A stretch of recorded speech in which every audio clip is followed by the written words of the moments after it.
I had a few jobs to take care of in Lilly's bakery.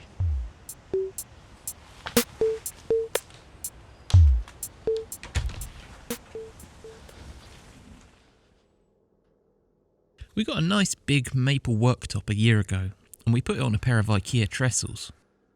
They were only ever meant to be a temporary solution.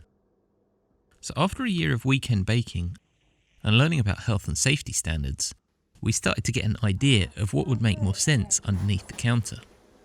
I started sketching up an idea for some shelves with a view to get them fabricated out of stainless steel.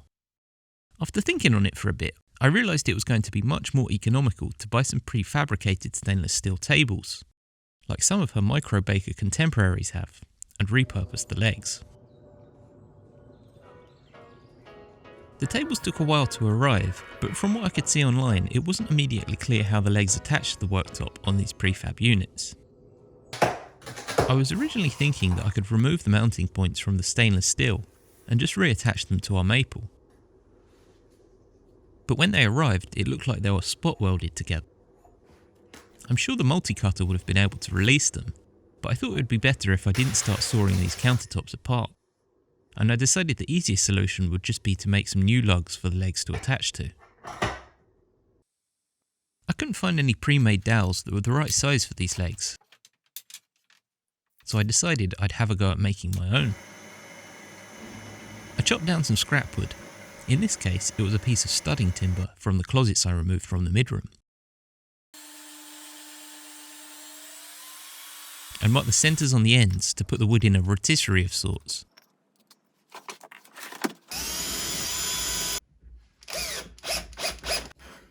Which I then mounted onto my cross-cutting sled.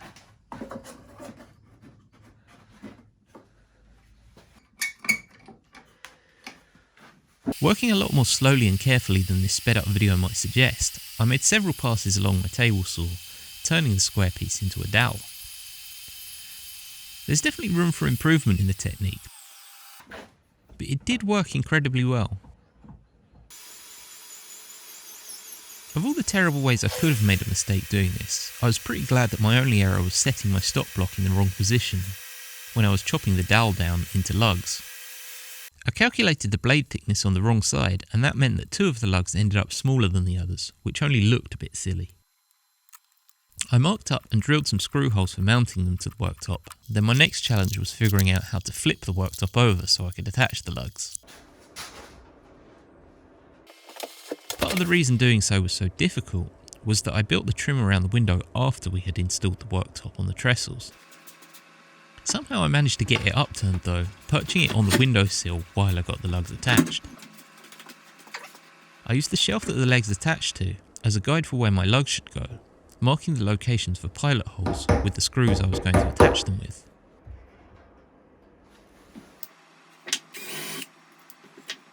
And they ended up really satisfyingly solid.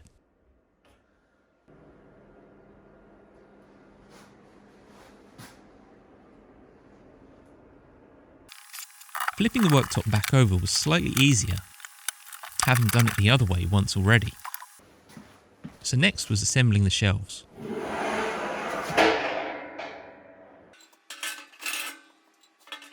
This took way more time than I expected of something prefabricated, though I could see them coming together quicker if they were assembled with less care.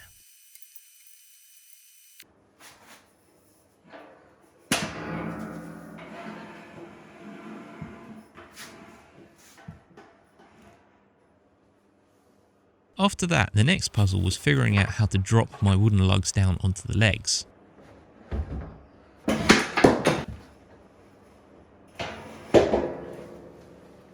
Then getting the intermediate shelf level was also a challenge, which I made slightly easier with a piece of cut-to-length scrap wood.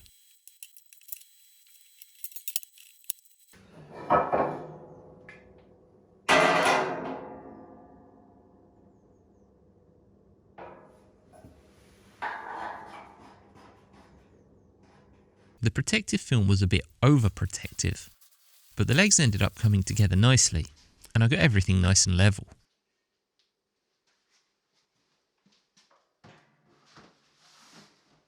And now we could finally get the flower bins up off the floor permanently, which which environmental health would be happy about.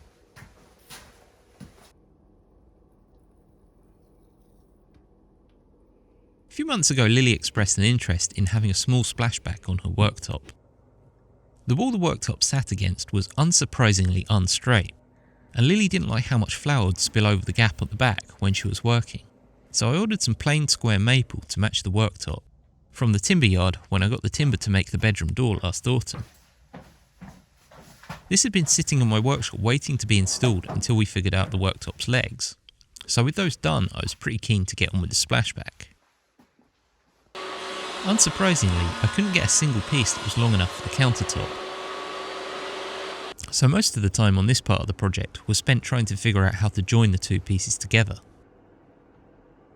I eventually decided that because there was no obvious solution in a sea of possibilities, that meant pretty much any of the options would work just fine. And I settled for one of the simplest ideas, which was a plain scarf joint.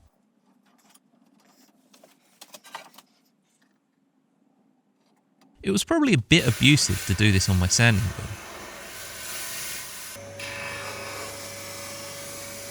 but with a bit of patience it was very effective. After a test fit, the belt sander helped me refine it, and on the next test fit it looked like it would work.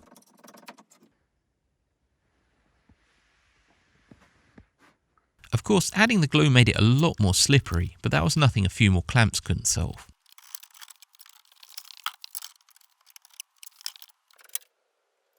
I got it all straight and left it to dry overnight.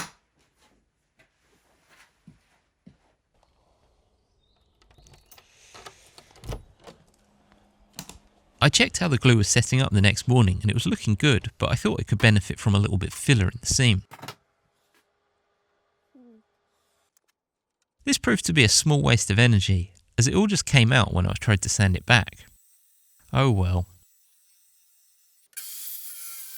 After a couple of adjustments, it fit really well in the bakery. Because there was a warp in the wall, and also one in the bench from sitting on the trestles for a year, I came up with a plan to make a bracket that clamped the splashback behind the workbench with some screws. It took a bit of refining, but it worked really well.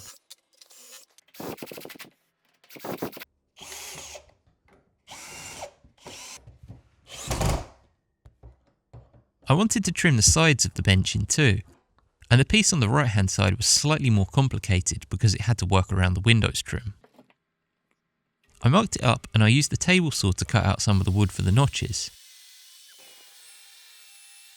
I'm not sure how I managed to get the first cut about perfect, but overshoot the second cut so badly. Oh well. I then used the E-chisel with its depth stop to trim out the rest before using a manual chisel to tidy it up. And it ended up fitting nice and tightly against the bench, wedging itself together. And speaking of wedges, I made a couple of wedges out of the offcuts to insert at the ends of the bench top. This went a remarkable distance in stabilising it all and making it feel much more solid. The left side of the splashback was the simplest part of the job as it didn't require any fancy cutting or joinery. But when I trimmed it down, it did draw my attention to how shonky the Wi-Fi controlled switch for the oven was looking, just flopping there. I found some tiny scraps of poplar ply, and I asked them nicely to assemble themselves into a little box to tidy the switch away.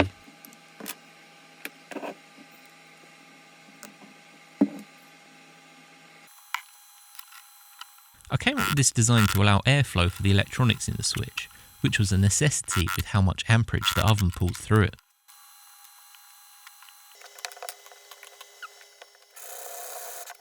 And while I was at it, I made a little cover plate as well to tidy up the hole around the 16 amp socket the oven uses. Much tidier. Because the splashback on the left didn't wedge in against anything else, it was the only part of this operation that I had to glue down. Then I did my best to put as small a bead of silicone around all of the seams as possible. I feel like there should be a better solution than the silicone, but I think I did an acceptable job of it. Once the silicone was set, I gave the splashback a few coats of food-safe mineral oil to match the worktop too.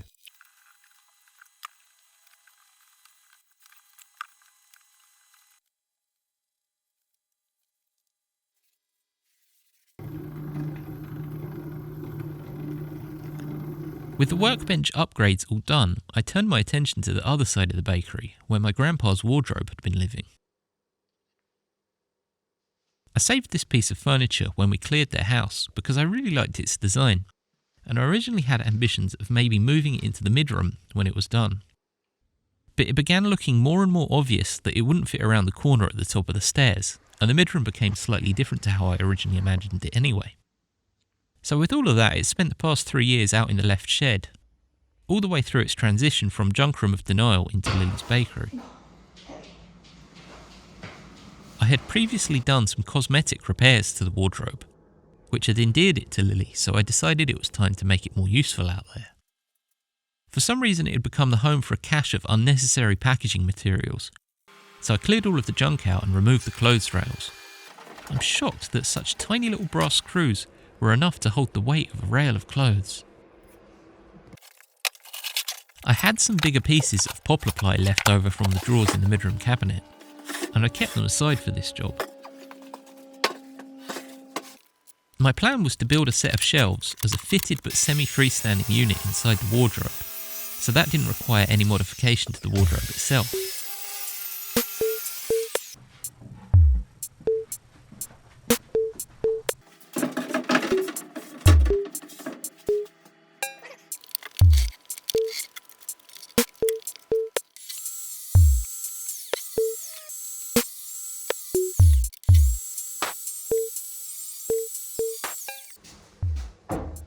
Cutting the ply was pretty straightforward, and again I used my doweling jig the right way.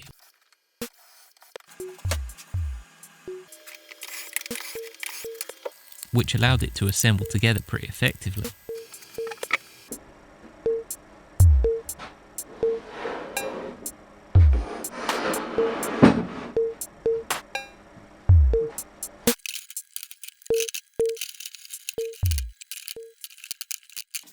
While the trim and veneers on this old 70-year-old wardrobe was all walnut, I could see a lot of its construction was just plywood that had been stained to match. So my plan was to do the same with the shelving unit I was adding.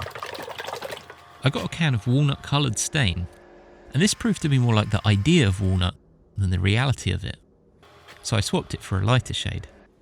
In this case, a pair of coats of teak colour ended up fitting the bill a lot better. I think that's good enough.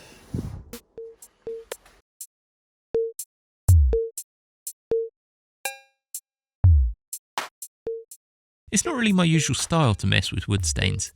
I'd usually rather leave the wood to be what it wants to be. But in this case, I felt like I was doing the right thing to match the wardrobe this was going into.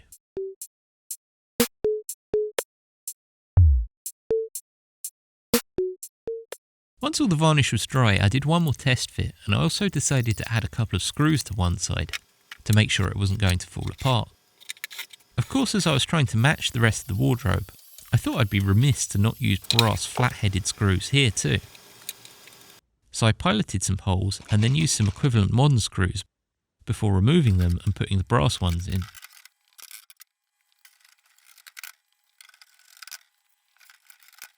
Final assembly inside the wardrobe went really well, faster than assembling it on my workbench somehow. And the wood stain looks really good. It totally looks part of the rest of the wardrobe. So with the shelves in, I could finally give a home to Lilly's flour and grain library and other bakery bins. So that's a good few jobs done in the bakery. The next bakery job will be installing a sink out there, but that will likely involve digging a big trench all the way down our garden to provide water and waste. So I'm not sure when that's going to happen. Everything's moving in the right direction out here for now though.